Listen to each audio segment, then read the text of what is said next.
All right. I'm disappointed there's no Take Your Child to Work Day participants here. You could have all brought children if you had them. Joe? No, not at all. Not at all. You could tell them what to ask. I have two items for all of you at the top. The United States strongly condemns the Assad regime's deadly barrel bombing today of an Aleppo vegetable market, where dozens were killed and injured. Through its continued slaughter and starvation of the Syrian people, the regime has made clear that it protects only its interests and does not represent or respect the aspirations of its people. In the face of these appalling tactics, the regime's call for presidential elections rings hollow and false.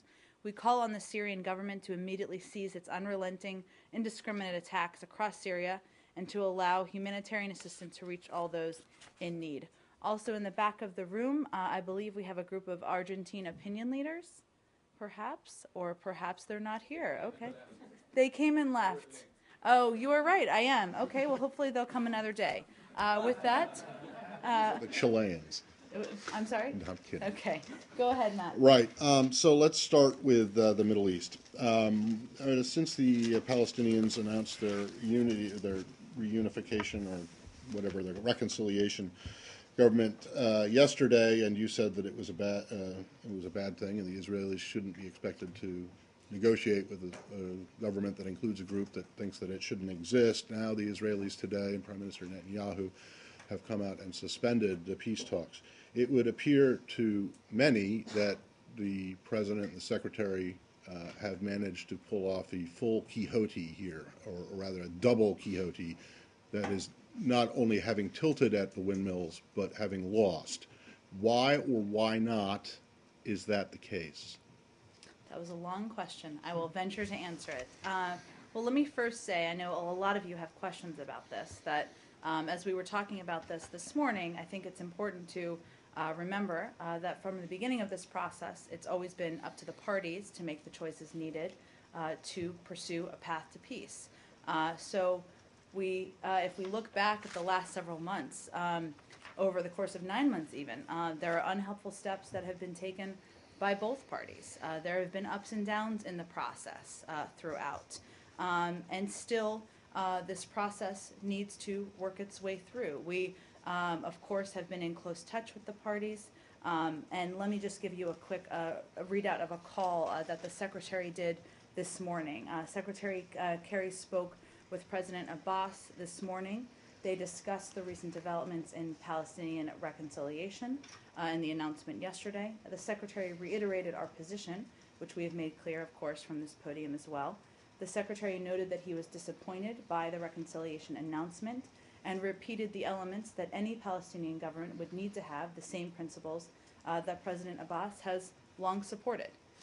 President Abbas, again, they decided they would remain in touch. Of course, the principles, just to reiterate what I said yesterday, but for those of you who weren't here, the three principles are, of course, commitment to nonviolence, recognition of the State of Israel, and acceptance of previous agreements and obligations between the parties. They also discussed efforts underway, the efforts that have been underway between Israelis and Palestinians to extend the negotiation.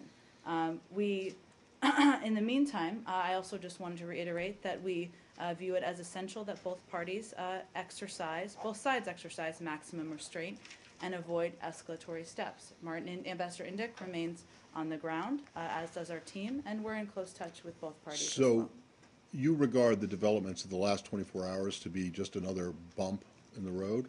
Well, I think I expressed, and as did the Secretary. You said there have been ups and downs. So. I meant broadly speaking throughout the process. Right. There have been from both sides. So this is not the end? This is not an insurmountable hurdle to the process? Well, Matt, that is up to the parties to determine. But the United States, for the the administration, the Secretary, is reserving judgment on whether this goose is cooked? Correct. Okay, so has the Secretary spoken with Prime Minister Netanyahu? Not today. I expect he will sometime later today. In his you've said for days and days and weeks, months actually, the last 8 months, that despite the ups and downs that are going through, that both parties say that they remain committed to the talks. Is that still your understanding after the Secretary's conversation with President Abbas? Well, they did certainly talk about the benefits of peace and why we've been engaged in the process to date. But of course, choices need to be made by both parties, and we'll see what happens in the days ahead. You mean they talked about the benefits of peace? That seems a rather, I mean, The benefits of a did they final talk status specifically? agreement. No, I understand that. I understand what you mean, but talking about the benefits of peace seems to be a far more abstract idea than saying, did the secretary ask and get an answer about whether President Abbas and the Palestinians in general wanted to continue, at least Fatah wanted to continue the talks? Certainly, He the did. Secretary talked about the benefits of and let me just be more clear here, of a final status agreement. I will let President Abbas and the Palestinians speak Right. for themselves. Okay, so you cannot say today, as you said yesterday, and as you said the day before, ad infinitum, going back to July, you cannot say today that both sides still tell you that they are committed to this process. I don't have anything new to report on that front, Matt. Well, Of so course, does it mean that- the fact that the Secretary engaged part of the discussion was certainly about the negotiations and about extending the negotiations, and I expect he'll talk with Prime Minister Netanyahu about that as well. So those conversations he's still having with both parties. Well, if you weren't under the impression or didn't have or both sides weren't telling you that they remained committed or remained interested in this process to achieve a final status deal, would you still make the effort? Well, we're still making the effort because, again, there have been many ups and downs in the process. We're seeking more information from the parties, and we'll see what transpires over the coming days. Okay, but what more information could you, would the Israelis say, it's done, we're suspending, we're not going back to the table as long as Hamas is, or as long as there's this unity government going on? And did the Secretary say, did the Secretary hear from Abbas that he's willing to try to at least try to address the Israeli and your view that there's no way that Israel can be expected to negotiate Well, with a... the Secretary certainly expressed, as I stated, and reiterated what those principles are. I'm not going to speak on behalf of President Abbas. I will say that, in our view, a statement of intention to form a technocratic government to prepare for elections is just that, a statement of intent. So we'll judge what happens over All the right, coming my days. last one, and Go I ahead. promise I'll stop. Indyk will stay. Would Indyk be staying if you did not think that there was still a chance? I think it's probably unlikely that he would stay if we didn't want to continue to engage with the parties. But does that mean you still think there's a chance that that you can get an extension beyond Tuesday? It's up to them. Obviously, as I said yesterday, the timing of the announcement was unhelpful in terms of reaching an agreement on an extension. There's no question about that. But Ambassador Indyk remains on the ground. Can I just ask you what your understanding of a technocratic government is? I understand what the Palestinians have been saying is it won't include any members of Hamas. That is what they've said, and that in cases in the past has been what they've said. But again, we have to see what transpires, what the details are, whether these principles are agreed to. There's a lot of information we don't have yet. And did President Abbas actually tell the Secretary why he had believed it was necessary to do this reconciliation agreement with Hamas? That's not a part of the conversation I'm going to read out. But, I mean, surely that actually goes to the heart of the matter, doesn't it? I mean, it could be that they just felt totally frustrated that they weren't going anywhere with these talks, so they decided to do this step. Well, I think it's important to remember, as you all know, that they've made similar announcements in the past. This is not the first time that they've made such an announcement, so we should all keep that in mind. But I don't have anything to read out in terms of President Abbas's reaction. I expect they'll speak to that. Did the Secretary try to persuade President Abbas to reverse this deal in any way? I think the Secretary simply reiterated what our longstanding principles have been. Did the Secretary make it plain, or was he able to ask Mr. Abbas what steps the PA is prepared to make in order to show good faith to the Israelis at this point, to show any efforts to bring along members of Hamas to, for example, renounce violence and also to recognize Israel as the state of the Jewish people? Well, Roz, as I said, these principles, as I mentioned, commitment to nonviolence, recognition of the state of Israel, and acceptance of previous agreements and obligations were, the Secretary restated those during the call, reiterated the importance of those for any unity government. President Abbas has supported those in the past. and certainly they talked about that. But I'm But not going but a simple Go ahead. restatement of the principles is not the same as actually asking President Abbas, what are you doing to try to comply with what you say you he conveyed support? that any Palestinian government would need to have the same principles that President Abbas has supported that I just outlined. Did he get any satisfaction on the president's answers? I'm not going to speak on his behalf. I would point you all to him. Well, but I'm asking what the So then the secretary's answer was view no. was. No, that's not my intention. Obviously, at a sensitive time, I'm not going to speak on behalf of what their view is. I'd like to know how, if you continue to not deal with half of the population which is in Gaza, which are being represented only, which aren't even being represented by Hamas, they're just not being represented at all. How does that fit into the Secretary's vision for a Palestinian state where he's talking about a economic initiative for the West Bank and Gaza if the Palestinians will not reconcile and that pave the way for an election where someone can represent all of the Palestinians and then Gaza can be developed and everything? It just seems that your kind of principles on, I understand your three principles, but in order to get to that stage where you have a Palestinian government that's speaking on behalf, I just think it's inconsistent with the vision that the Secretary has laid out. I would disagree with that. Our position as a United States government outside of the peace process has long been that any unified government would have to abide by these principles. That hasn't changed.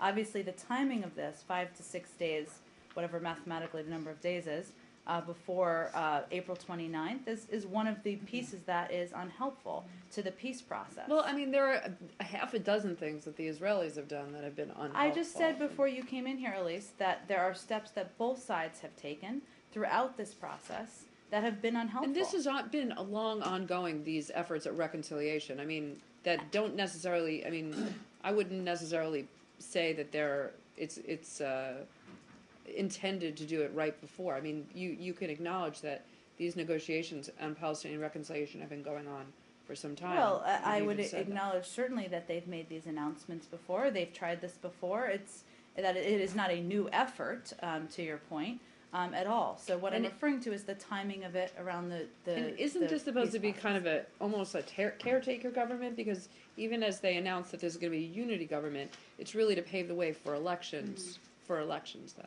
Well, there are a lot of different reports out there about what it would be and what it would look like, and we're talking to them about that. But of course, abiding by the principles is certainly a part of what would But be how do necessary. you see that the Palestinians could have elections Mm-hmm. for all of the Palestinian people without some kind of reconciliation of the Palestinian people? Well, again, Elise, it isn't. I'm not stating that the view of the United States government is of opposition to reconciliation. I'm Well, it stating, kind of is, though, isn't it? You're familiar with it in terms of what we would expect from a unity government. That is what we would expect, and obviously, if a Palestinian government is formed, we'll assess based on its adherence to those stipulations and its policies and actions, what the implications for our relationship would be. But there are several different layers of this, which I know is why we're talking about it. But I mean, one is the peace process, one is reconciliation. They're certainly linked because of what we've been working on here. But I wouldn't gather them all into one bucket. Did Ambassador Indyk or did the Secretary Let's just do one at a time. Well, go ahead, Margaret.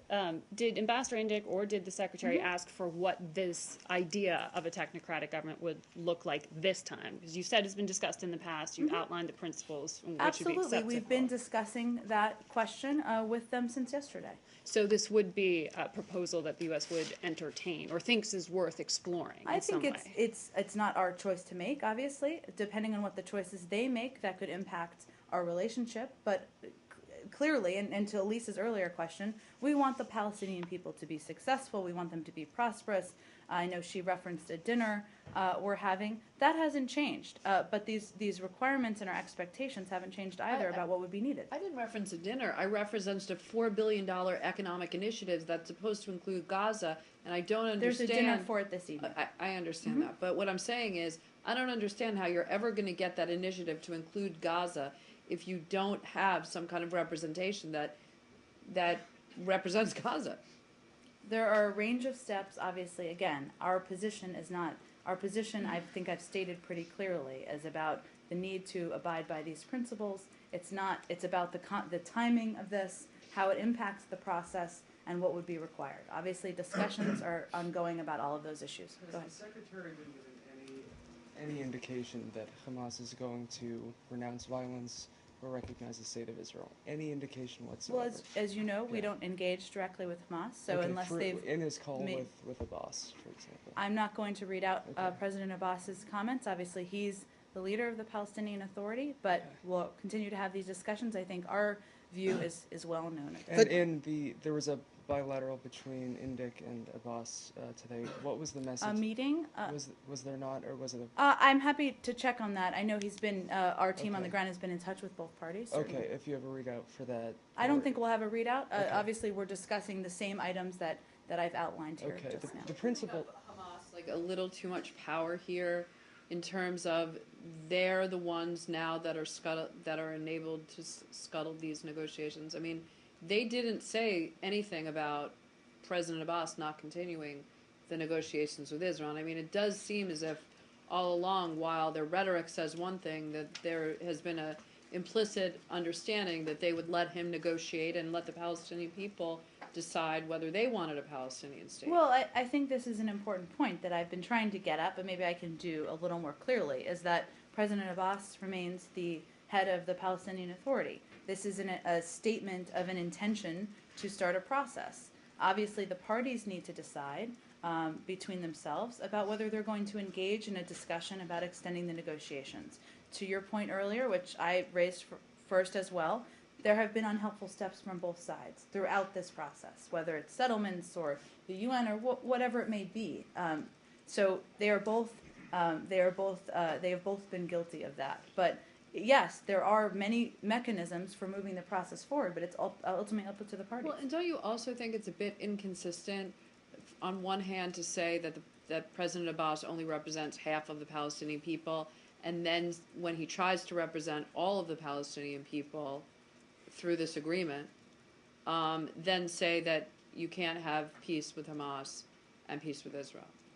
Well, I think one in part, the Israelis and the Palestinians will make a choice between themselves about on what grounds they'll negotiate. That's always been the case from the beginning. So our relationship with President Abbas, I mean, Secretary Kerry has a strong friendship with him, a strong affinity for him, and works closely with him and wants to continue to do that. There are certain requirements, certainly.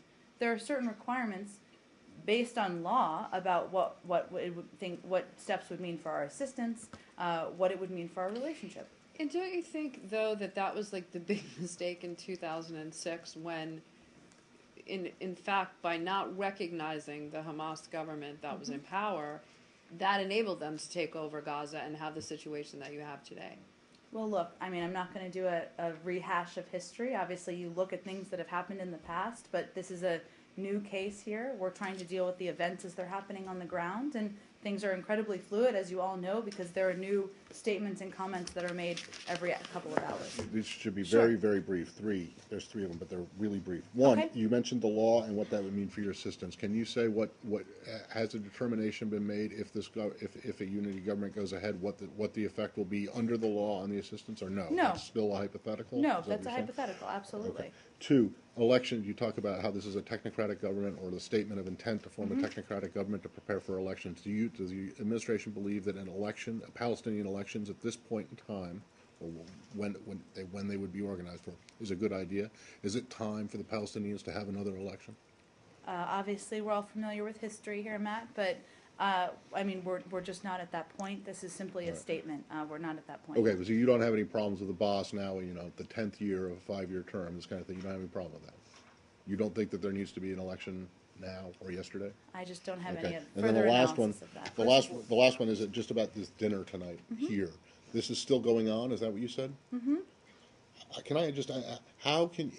Should a technocratic government, that includes Hamas, a terrorist organization, come into power? How can you, in good conscience, urge or tell or ask American companies to go into the Palestinian territories and do business there?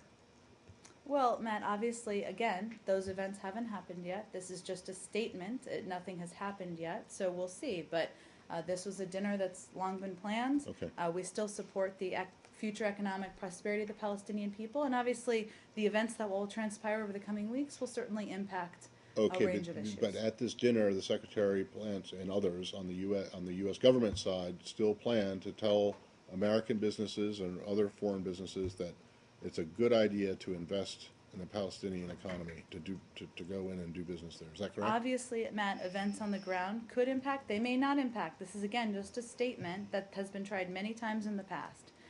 We, of course, remain in close touch with these businesses, as we will long after this. So you're evening. counting on this unity, this reconciliation to fail?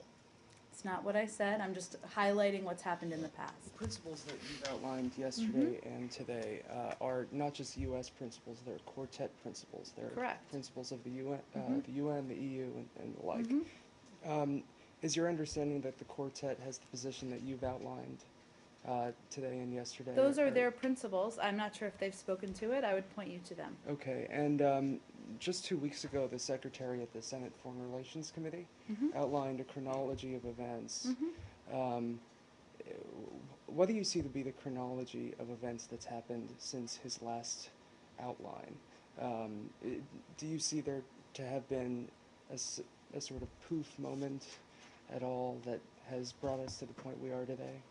Well, I think, Michael, that from the beginning we always knew that this would be a challenging process, and the Secretary engaged in it with both parties because he believed in the benefits of peace at the end of the tunnel. So that has not been a surprise, and we've continued to pursue it even through those ups and downs. So I know you write every day about these issues. I don't think I need to do a chronology.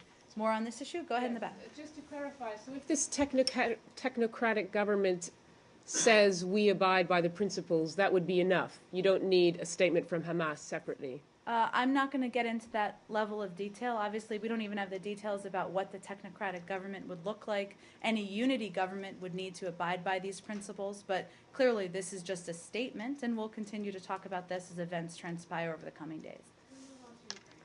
Sure. Oh, can we do one more on this issue? Okay, go ahead. The suspension of any support to a government, if it's formed with Hamas, is this something that dictated by law?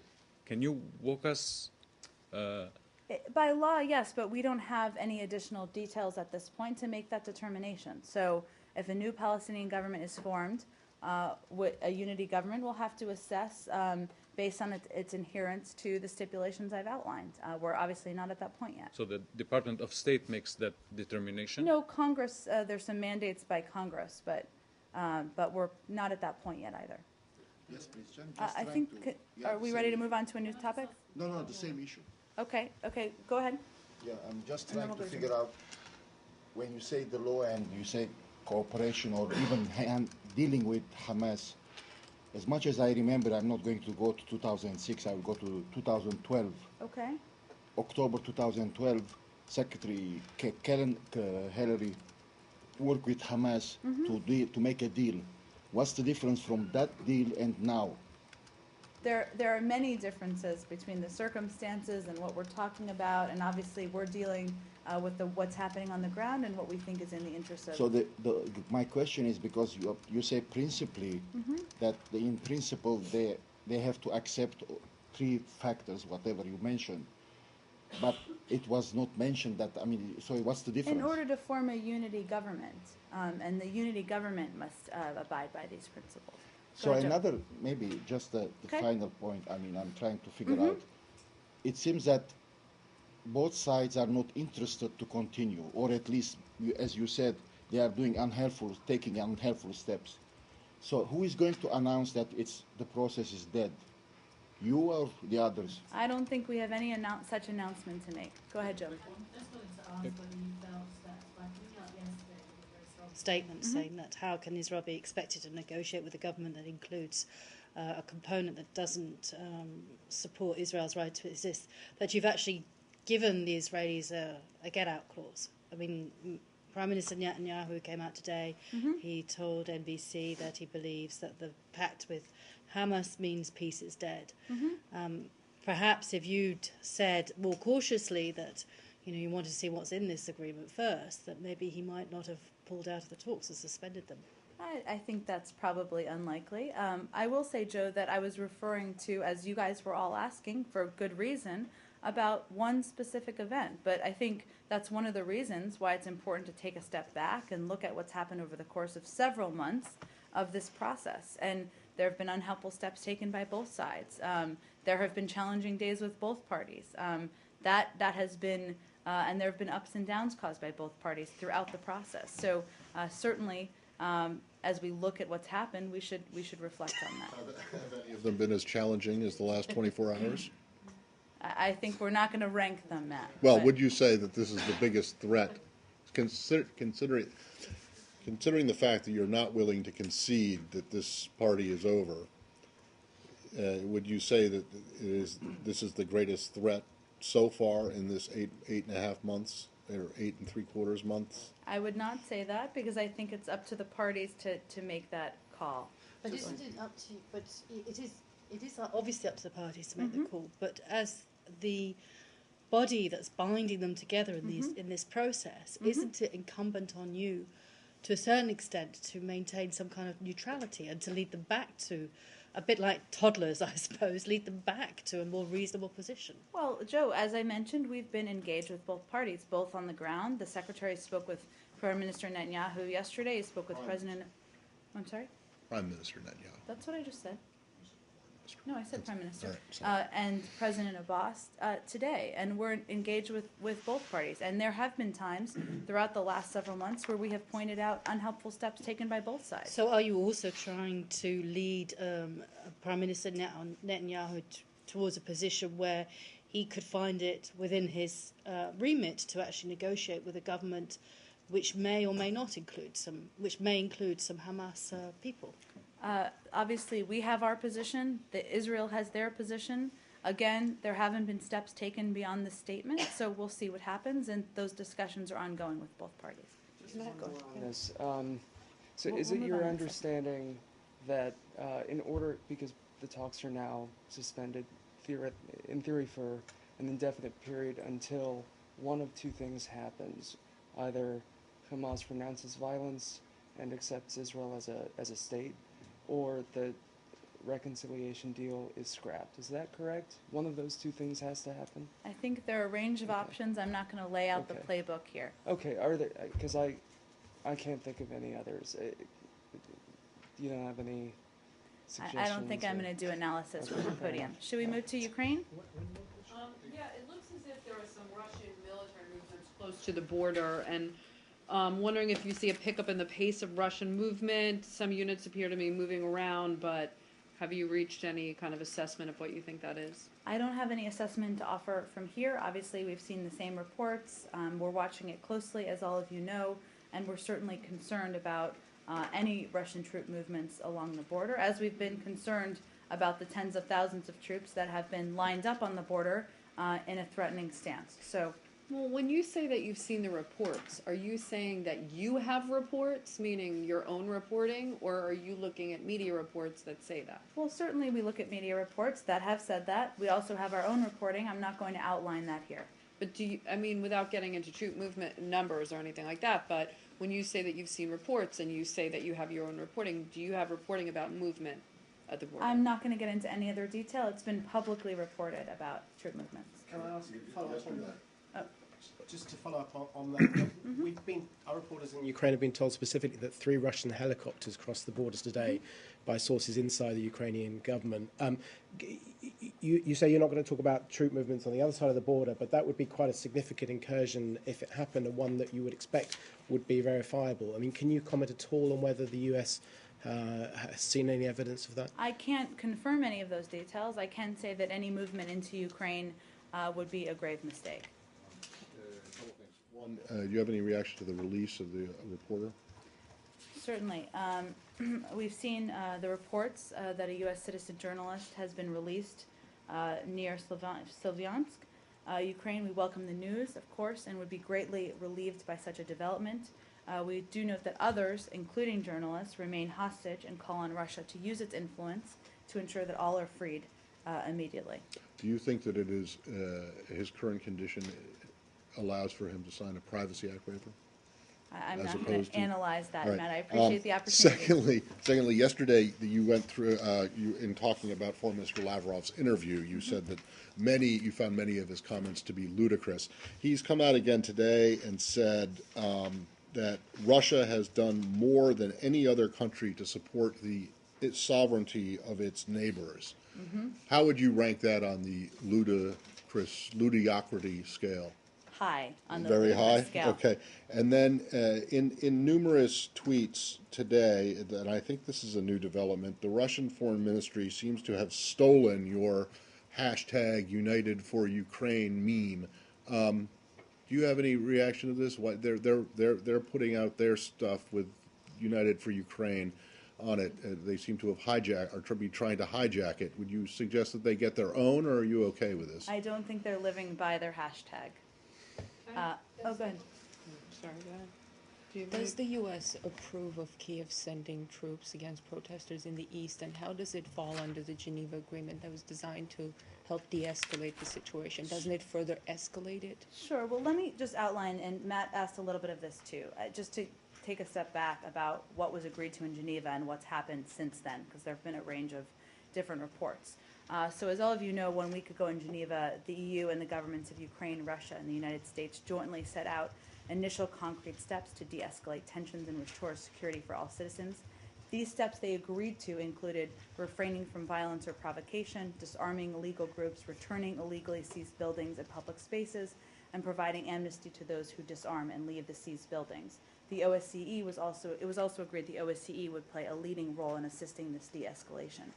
For its part, the Ukrainian government has taken significant steps to fulfill the commitments it made in Geneva. They introduced an amnesty bill to Parliament, are working closely with the OSCE Special Monitoring Mission, are seeking compromise with separatists in eastern Ukraine, have committed to an inclusive process of constitutional reform, and on April 23rd, the Prime Minister stated once again that the Ukrainian government is ready to listen to all legitimate political demands of Ukrainians in the East and West, and urged implementation of the Geneva statement between the parties.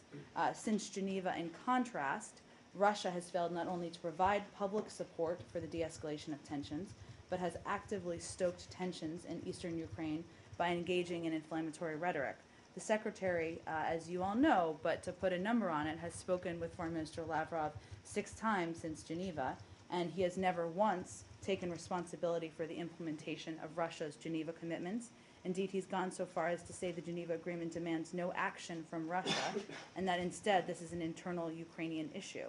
As the Secretary made clear first in Geneva and in those subsequent conversations, and as the President made clear just yesterday, there will be additional sanctions if Russia does not make good on its priorities. As it relates to the specific events in eastern Ukraine, as we've been saying consistently, Ukraine is governing, the legitimate government of Ukraine is governing over all of Ukraine. They have the right to maintain calm, maintain stability, maintain order in their country. So you other than putting all responsibility on Russia, which by the way is saying that it doesn't have control over everything that's happening in East Ukraine, what does the U.S. do to de-escalate, to help de-escalate this situation, other than putting all responsibility on Russia? Well, I don't think it's putting all responsibility on Russia at all. There were steps agreed to by both the Ukrainians, which they have abided by, and steps agreed to by the Russians, which they have not. It's as simple as that.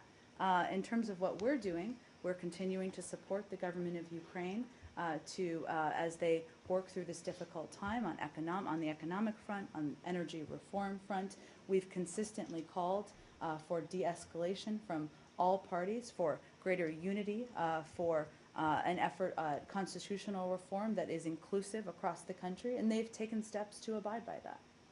Was it a coincidence that both times Kiev ordered troops to East Ukraine came right on the heels of top U.S. officials' visit to Kiev? First time it was John Brennan, and this time it was Vice President Joe Biden.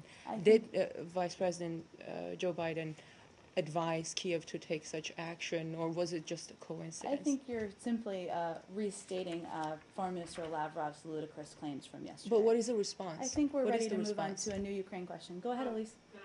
Oh, it's something else? Anyone else on Ukraine? Yeah. Go, Ukraine, go ahead. Do you have any comments to the reports that Ukrainian military attacked blockposts in Slovensk and there were 205 people. I killed. do. I know there have been a range of reports. The Russians are actively distorting the facts to suit their own narrative. What actually happened was that last night approximately 70 separatists attacked an arms depot in Donetsk. Ukrainian forces repelled the attack, but one Ukrainian soldier was wounded. In the aftermath of that attack, Ukrainian troops tried to clear a separatist checkpoint between the arms depot and the town of Slovyansk. Ukrainian reports indicate the separatists resisted with force and some were killed in the ensuing exchange of fire. Ukraine resumed its efforts to restore law and order after the capture and horrific torture of a member of the local council, kidnappings of journalists, and other provocations. So this is the government, this is the country of Ukraine. There are aggressive actions that are being taken against military installments, against their people, and they are working to restore order. That's from independent or from U.S. witnesses, that account that you just read, It is not U.S. witnesses, it is our view of what happened on the ground. based on, A range of reports and talking to our teams on the ground. but does that mean, well, did it not come directly from the Ukrainian government? In part, sure, absolutely. They're So- part of the individuals we talk to. Well, okay, but, you know, there's two versions to all stories, so what makes you, are there U.S. officials there that will vouch for that sequence of events? That were in the military installments, unlikely, but Well, that could confirm what the government of Ukraine, which has a vested interest in presenting a narrative like that, has said. well, Or are you just taking what they say and repeating it? Matt, I will say that we, of course, talk to a range of people on the ground. I don't have a U.S. official I'm going to present to all of you, but this was aggressive action taken within the country of Ukraine against Well, military I'm installments not saying in that Ukraine. it's wrong, I'm just wondering how you're so sure it's right and the Russian version is such a complete distortion. Well, the Russians have a history of Fair restating enough, but facts. I'm talking about this one. I mean, that was a pretty explicit, specific timeline of events that you provided. I'm just curious as to how confident you are that that specific version is correct and that the Russian version is totally distorted. We are fairly confident in our version of events. Sure. Let's go. Go ahead, Elise. Was wondering if you could say anything about the attack of three in Afghanistan, including 3 Americans, and whether this is the latest in a string of attacks against foreigners. I mean, this must be very concerning as the U.S. Prepares to pull out, and it kind of makes you wonder whether the security situation is much better. Well, let me first say, of course, the White House also put out a statement which I would point you to, but let me reiterate that we condemn the attack that took place today in Kabul that killed 3 Americans working to provide health care to Afghans. Any such attack on civilians at a hospital is despicable and cowardly. We send our deepest condolences to the families of those killed and injured. We also continue to strongly support those in Afghanistan who abhor this violence and are working to build a peaceful, prosperous future for themselves. These individuals were working on providing medical care, including to children, and so it is an especially horrific event that occurred. In terms of specifically what it means, Afghanistan has been and continues to be a war zone, and there are certainly efforts that are underway every day to work with Afghan security, to work with officials on the ground to continue to prepare for the future. It's unfortunate that these events have taken place. Of course, it's tragic, but we will continue to work with the government and work through our military with their counterparts on the ground. Did you have any reaction to the news yesterday that they had to delay the first round of results because there was some shenanigans going on, and then they now expect it to come out, I believe, at the weekend? We've seen those reports, and obviously we fully expected from the beginning, or we have planned for the beginning to allow for the process to see itself through. So we're going to do that. There's no concern on our end. No concern, okay. Jen, a few questions on Afghanistan. One, in light of this recent attack, I mean, more broadly, with the NATO and the U.S. drawdown and this trend of attacks on civilians, is the State Department reconsidering perhaps bringing in private security contractors to help protect U.S. diplomats, as it has used in other theaters and other war zones. In relation to this specific attack this morning? This was on, 3 doctors, but obviously you've got civilians in the field, personnel here at the State Department who have also come under threat. And given the reduced military presence that we're expecting, aren't you concerned about their well-being? Well, certainly the safety and taking these security steps. of individuals who are serving in Afghanistan or any place around the world is our top priority. And we work, as you know, in close partnership with the Department of Defense, with ISAF, with teams on the ground about how to take every step possible to ensure security. And obviously that's something that's evaluated every single day, not just as it relates to what may happen next year. But in other theaters like Iraq, there have been private security contractors that have been brought in to help buttress that. Is that something that's being explored specific to Afghanistan? I have nothing for you on that. I'm happy to talk to our team and see if that's something that is part of our discussion that we can speak to. Can I ask you a few questions about the report in the Chicago paper? Sure. If people don't have other Afghanistan stuff. Go ahead. One more just to follow quickly. Can you confirm that this is the work of the Taliban are working against foreign workers in Afghanistan because they don't want any foreigners to work, or including aid workers? I can't confirm the reasons or the source of the attacks. No, I And can't. finally, under the new government in Afghanistan, you think, what will be the future of these foreign workers working there, I mean, for the peace and security and also development in Afghanistan? Well, certainly, one of the important roles we've played as diplomats in Afghanistan is, or also NGOs, I should say, is providing, whether it's health services, education services, and that's been an invaluable part of our effort in the past, and certainly that's one of the factors we think about moving forward. But these kind Go of ahead. attacks are really discouraging more and more people going and working there in the future for the development. I think we have to move on because we have a biolat, and I know I want to get to Scott too. Go ahead, Margaret. So quickly on that Chicago paper report citing the Army military unit investigation of the death of Ann Smedinghoff and other injuries there related to the State Department. The report makes a lot of accusations that point back to the State Department. State says that there was coordination with DoD in advance of the mission. The Pentagon says Ambassador Adelton was a last-minute addition to the group, that this was a scramble, that while there had been planning in advance, there was a change to the established plan, a late add, and new requirements that required them to bring in additional military resources. So when State says there was coordination in advance, was there additional coordination after the addition of this higher-level diplomat, Ambassador Adelton? Well, at every stage in the process, as you know, the decisions about whether a movement takes place rest with the military commander at the base. I don't have the level of detail about the specifics here, but we were closely coordinated at every point in the process. The State Department did our own review of the events that happened, and we've instituted since then a checklist in order to be as coordinated as possible at every step in the process. But from our own looking at the events and our team that was on the ground, every step taken, no rules or regulations were broken. Every step that was needed to be taken in that regard was taken. And let me say, first of all, too, of course, that regardless of that piece, the attack on that took the life of Ann Smedinghoff, an Afghan American translator, and 3 members of the U.S. military, and severely injured several others, was a terrible tragedy, and one that, as you all know, people across this building and across the world who work at the State Department remember every day.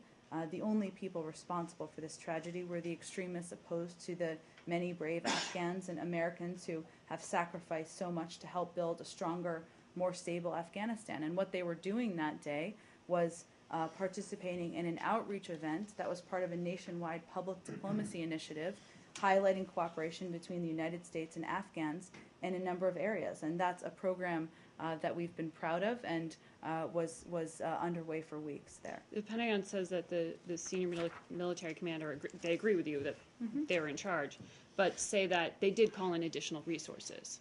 So when you're saying that it's really up to the military to make the call, go or don't go, what you're saying is while the commander was choosing to bring in more resources, he shouldn't have chosen to go ahead with this at all? Well, That's where the fault lies? Again, Margaret, I think where we are, we're not about placing fault here. We're about looking at this as we have and determining with any event that happens around the world what we should do moving forward. We work closely with the Department of Defense, with military commanders on the ground, whether it's ISAF or otherwise, to make sure we take every step to keep our people safe. That doesn't mean that tragic events don't happen. Afghanistan is a war zone, and we, of course, can honor the memory of Anne and the others who died that day by not only learning from it and what we do moving forward, but by continuing to do many of the programs that they were undertaking that day. Can I ask you, now that the military unit on the ground has finished its review, will the State Department reconsider its initial review? Because per the State Department, the investigation of the incident happened immediately afterwards, before the military unit submitted its review and its account of what they saw happen on the ground. Well, just to be clear, Margaret, this was that's why it didn't go to an ARB. Army Field After Action report that happens on the ground, and typically what happens with these is that these reports are done by an investigating officer in the field. We understand that under DoD procedures, this field report would be transmitted through the military chain of command to be ratified, modified, and further distributed. I'm not aware of that happening at this point. No State Department officials, civilian personnel were interviewed for the military report. We have done, the department as well, through Embassy Kabul, has done our own review to determine what occurred and whether security procedures required adjustment. That review is classified, but there have been multiple investigations in this case, and we undertook our own review here.